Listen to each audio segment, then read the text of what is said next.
In today's video, I'm going to show you how to conquer the end, including how to locate the stronghold, survive Enderman, survive the dragon, destroy the crystals, and then damage the dragon.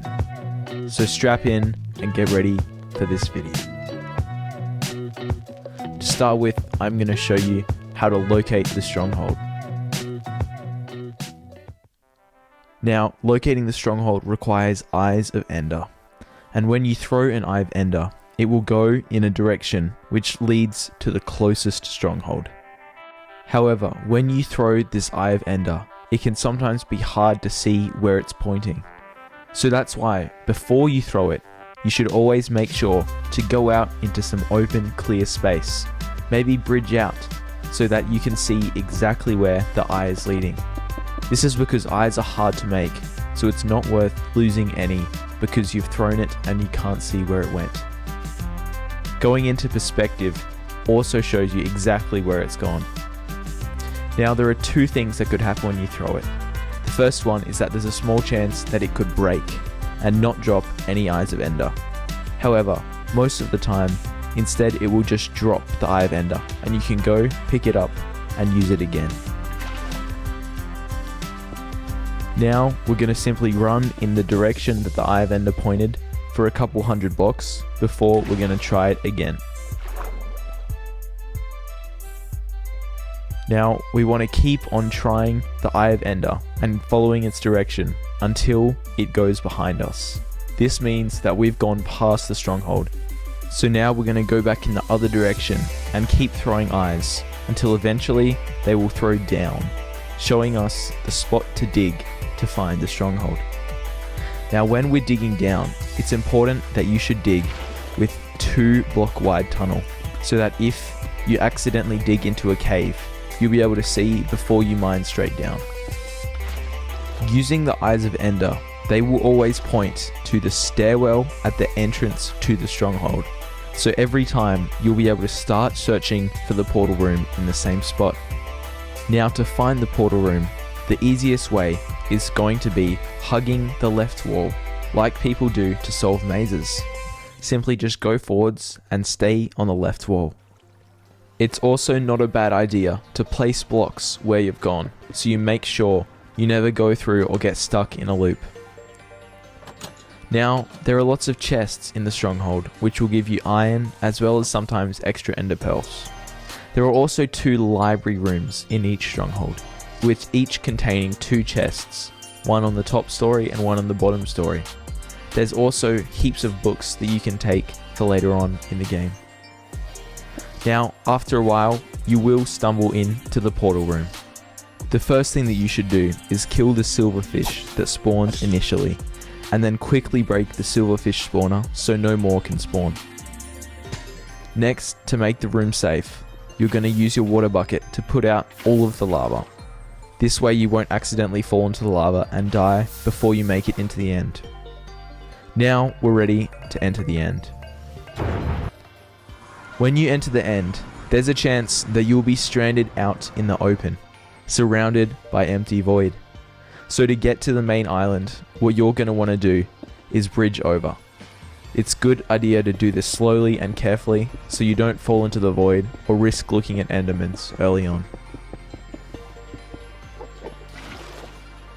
Now it's time to learn how to survive Enderman. Endermen are a deadly mob, and when looking at their face, they will suddenly become aggressive and start attacking you. Endermen do lots of damage and can be hard to kill, so it's good to know a way to defeat them. The first and easiest way to get rid of Endermen is to run, wait for a somewhat flat ground, and then place your water bucket.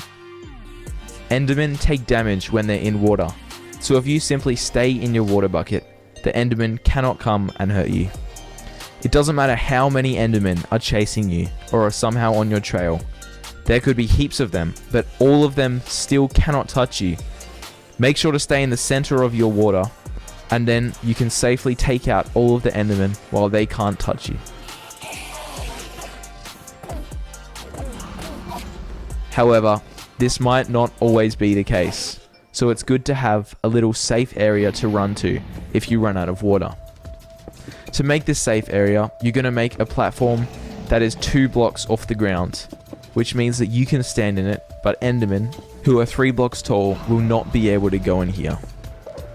Now that you have this shelter, even if heaps of Endermen are after you, you can safely stand in here and they will not be able to damage you. Now you can use your sword to take them all out.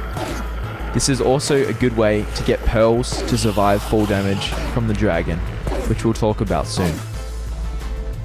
Now, the final and best way to get rid of Enderman is to get a pumpkin and shear it.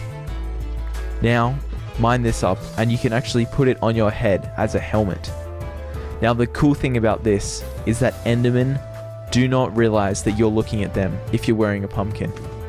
As you can see, I can look directly into their eyes and they won't get aggressive. However, there is a major drawback. Most players will just see this when they're looking through a pumpkin, as this is what Minecraft defaults to. To fix this issue, you're going to need a resource pack, which removes the darkness and lets you see perfectly. This way, you can travel through the end completely safe from Endermen as long as you don't hit them. Now that you know how to deal with Endermen, let's get into surviving the dragon. The first way that the Ender Dragon might attack you is with Dragon's Breath. This breath does lots of damage and can kill you really quickly. However, if you simply place 1 block higher than the breath, it will do no damage and render this attack useless. The next way the Ender Dragon hits you is by knocking you into the air. Simply pearl while looking down and you can survive. Or, if you want to, try to do a water bucket clutch. However, this can be harder and less consistent. Now, there is an even easier way how to block the fall damage from the dragon, which is using a potion of slow falling. Now, no matter how high you get knocked by the dragon, even into outer space as shown here, you will take absolutely no damage when you reach the ground because of the slow falling potion. The very first time I played Minecraft, I kept dying to fall damage from the Ender Dragon. So I simply brewed these slow falling potions and then was able to comfortably beat the game. So if you can't beat Minecraft, try using these potions. Now it's on to destroying the crystals. As we all know, we have to destroy the crystals because the dragon will respawn its health otherwise. Now there are 2 types of crystals. An open crystal and a caged crystal. There will always be 2 caged crystals on the map. The first way to get rid of crystals is to simply spam blocks up until you reach the top of the tower. Now using blocks in front of you, you can safely destroy the crystal with taking minimal damage. Now that you're at the top of the tower, you can simply bridge over to the next tower and then destroy its crystal. This way you can make your way across the whole map, getting rid of all the crystals. However, this uses a lot of blocks. If you don't have blocks, you can simply use your water bucket and go upwards as shown. This is perhaps the safest way, as it means that even if the dragon hits you up, you have water already placed down, so you can fall from the top safely.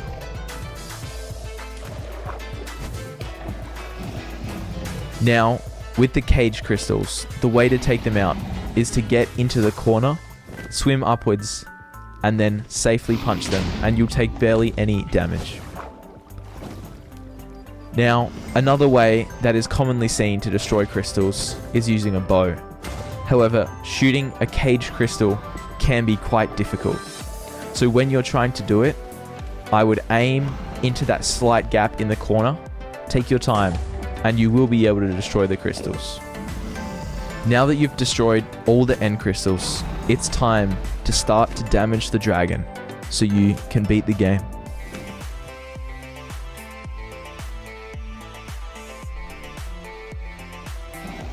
Now the first way to damage the dragon is to use your bow and arrow. Simply shoot the dragon, predict where it's moving, and you can deal lots of damage to it. However, this takes lots of arrows and can sometimes be really hard to aim. So the other way to do it is to just kill it with your sword. When the dragon starts to perch, run around to the back of the dragon. This way you won't get knocked up into the air. Now you can safely enter under the dragon and start to hit it with your sword. If you can, hit the head of the dragon because this will deal the most amount of damage.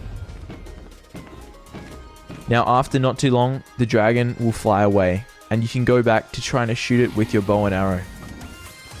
Now another way to get in there quickly is to just run there while the dragon starts to perch and beat it. This way you don't have to worry about getting launched into the air. Now a good thing to note is that it does more damage per second to use your sword rather than your axe. So make sure to jump up and down and try to crit the dragon on each jump. Now the dragon will be really low and you could use your bow to finish it off. Except for your first time beating the game, it's far more cinematic and rewarding, in my opinion, to simply use your sword to finish the deal. So instead of shooting it, we're going to go in one last perch to try to kill the dragon.